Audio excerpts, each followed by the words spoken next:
सीतापुर में मतांतरण की विदेशी साजिश की 8 मामले अब तक आ चुके हैं और पुलिस लगातार इस मामले की जांच पड़ताल में जुटी हुई है। कई बैंक के जो मैनेजर हैं उनको भी नोटिस दी गई है। क्यों आखिर बैंकों से जानकारी जुटाई जा रही है? सीधे हम चलते हैं सीतापुर के अपर पुलिस अधीक्षक दक्षिणी एनपी सिंह के पास। सर, ये जानना चाहेंगे कि अब तक कितने मामले आए, कितने आरोपी गिरफ्तार हुए और बैंकों को जो प्रबंधक हैं उनको नोटिस दी गई है, क्यों? जनपद में अभी तक कुल 8 मुकदमे हम लोगों ने दर्ज किए हैं। उनमें से लगभग 37 अभियुक्त प्रकाश में आए थे। उनमें 25 गिरफ्तार हो गए हैं। मुख्य जो हमारा मामला था, आपको मालूम है, थाना ग्राम सवायचपुर का था, जिसमें 4 विदेशी व्यक्ति आए थे और डेविड अस्थाना नाम का जो यहाँ का पास्टर था, उसने उस पूरे धार्मिक कार्यक्रम का आयोजन किया था। पूरा हमारा फोकस उसी के ऊपर है, चूँकि और जगहों पे तो व्यक्तिगत लोगों ने प्रयास किया मतांतरण कराने का, लेकिन सवायचपुर में डेविड अस्थाना और उसकी पत्नी ने विदेशियों को बुला के ऑर्गेनाइज रूप में कांग्रेगेशन आयोजित किया था और उसमें उन लोगों ने यह प्रयास किया कि लोग मतांतरित उसमें हो जाएं। जांच में हमको जानकारी हुई कि उसका एनजीओ भी था और व्यक्तिगत रूप से विदेश से फंडिंग भी प्राप्त किया था उसने। उसके एनजीओ का और उसका व्यक्तिगत जहाँ जहाँ भी अकाउंट है, लखनऊ में एचडीएफसी में, बैंक ऑफ बड़ौदा में, एसबीआई में, हमने नोटिस दिया हुआ है। आज हमारे विवेचक ऋषभ यादव लखनऊ में ही भी हैं, बैंकों से रब्ता वो कायम कर रहे हैं और हम चाह रहे हैं कि जब से अकाउंट बैंक में उसका खुला हुआ है, उसके एनजीओ का भी, व्यक्तिगत उसके पत्नी का, उसका भी उसका स्टेटमेंट हमको मिल जाए, जिससे कन्फर्म हो सके कि इसमें वास्तव में कितना पैसा आया हुआ था। जो अब तक जानकारी हुई थी उसमें जो उसने बताया था इंट्रोगेशन में, वो ये था कि लगभग 12 व्यक्ति विदेशी हैं, कोरियन हैं, यूएस के हैं और ब्राज़ीलियन हैं। उन लोगों ने फंडिंग की थी इसमें, किंतु अभी बहुत कितने पैसे फंड किया उन लोगों ने, बिना अकाउंट को डिटेल जानकारी की हम स्पष्ट नहीं कर पाएंगे इसमें, लेकिन फंडिंग हुई है, उसने स्वीकार किया इस बात के लिए। सवायचपुर में इसने एक ज़मीन ली थी चर्च के नाम पे, जिसकी फंडिंग चेन्नई से कैलबरी चर्च ऑफ इंडिया ने किया था, उसका पैसा वहाँ से आया था।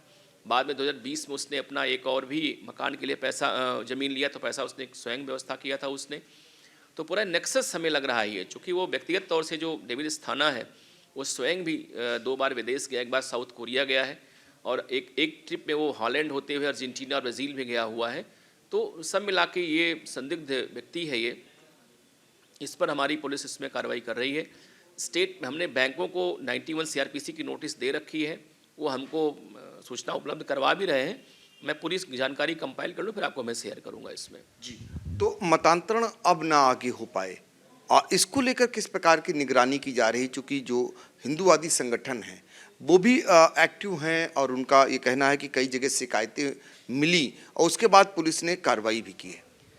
एक मैं आपको स्पष्ट कर दूं कि मतांतरण पे कोई रोक नहीं है। मतांतरण बेसिकली प्रलोभन से, ज़बरदस्ती या धोखा दे कोई न कराए, इस पर केवल रोक है।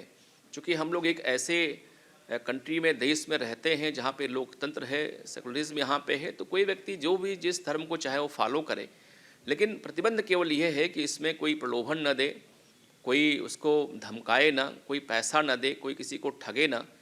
होता क्या है कि जो ऐसी मिशनरीज कार्यक्रम गरीब गाँव में करती हैं, जहाँ पे पॉवर्टी बहुत रहती है, वहाँ पे आरंभ करती हैं चंगई सभा से। आपने सुना होगा, पहले जो ट्राइबल रीजन्स थे वहाँ पे पहले चंगई सभा हुआ करती थी, कि अर्थात जो आदमी बीमार है उसको पहले हम चंगा करेंगे, ठीक करेंगे। तो करते क्या कि एलोपैथ की दवा लेके आते हैं, पानी मिला देते हैं, तेल में मिला देते हैं वो लोग, उनको देते हैं कि इसको लेके जाओ, लगा लो, इसको पी लो और जिससे आप ठीक हो जाओगे। आदमी प्रायः तत्काल ठीक हो जाता है, तो उसके मन में एक अंधविश्वास या श्रद्धा का भाव पैदा होता है और फिर वो उसको मतांतरित कर लेते हैं। वो कुछ लोगों को लोग हेल्प करते हैं, कपड़े बांट दिए, पैसे बांट दिए, फीस बांट दिए, कोई पुल बनवा दिया, स्कूल की रिपेयर करवा दिया वहाँ पे, बाद में एक कांग्रेगेशन आयोजन लोग करने लगते हैं। तो इस तरह से जो है ये चीज़ें इसमें वो दिक्कत वाली रहती हैं इसमें। तो सब मिला के जो निकल के आया वो यही है।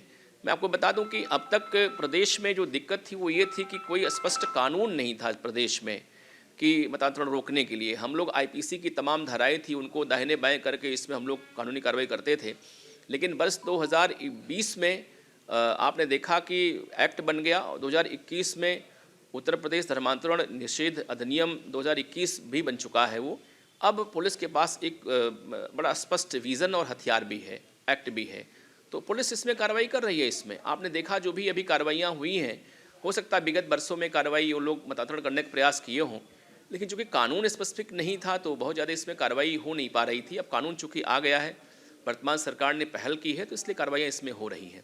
रही बात जागरूकता फैलाने की, तो सोशल मीडिया के ज़रिए हमारी जो बीट पुलिसिंग है, चाहे महिला बीट पुलिस अधिकारी हैं, पुरुष हैं, और जो डीएम महोदय के अधीन में जो हमारे यहाँ लेखपाल हैं, वीडियोज़ हैं, उनके माध्यम से हम लोगों ने गांव-गांव में इस बात को इंटीमेट करवा दिया है कि जहाँ कहीं भी ऐसी कोई कार्रवाई हो रही हो और प्रलोभन से, धमकी से, लालच दे करके कोई इसमें अगर काम करवा रहा हो या ऐसी कृत्य चल रही हो, तत्काल पुलिस को सूचित करें। तो आप देखेंगे जो कानून नहीं था, कानून आ गया तो अब ये घटनाएं कम हो जाएंगी। बिल्कुल। तो मतांतरण को लेकर अगर किसी प्रकार का प्रलोभन दिया जाता है तो इस पर पुलिस की अब नज़र रहेगी। अब तक 8 मामले आए हैं, 25 की गिरफ्तारी हुई है और बैंकों से ये साक्ष्य जुटाए जा रहे हैं कि कहीं इसमें विदेशी फंडिंग जो हुई है उसकी राशि क्या है और कहां-कहां से विदेशी फंडिंग हुई है, यानी कि अवैध रूप से जो मतांतरण हो रहा है उस पर नकेल कसने के लिए सीतापुर पुलिस ने कार्रवाई को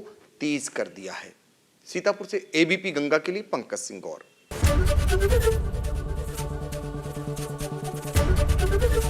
एबीपी गंगा, खबर आपकी, जुबान आपकी।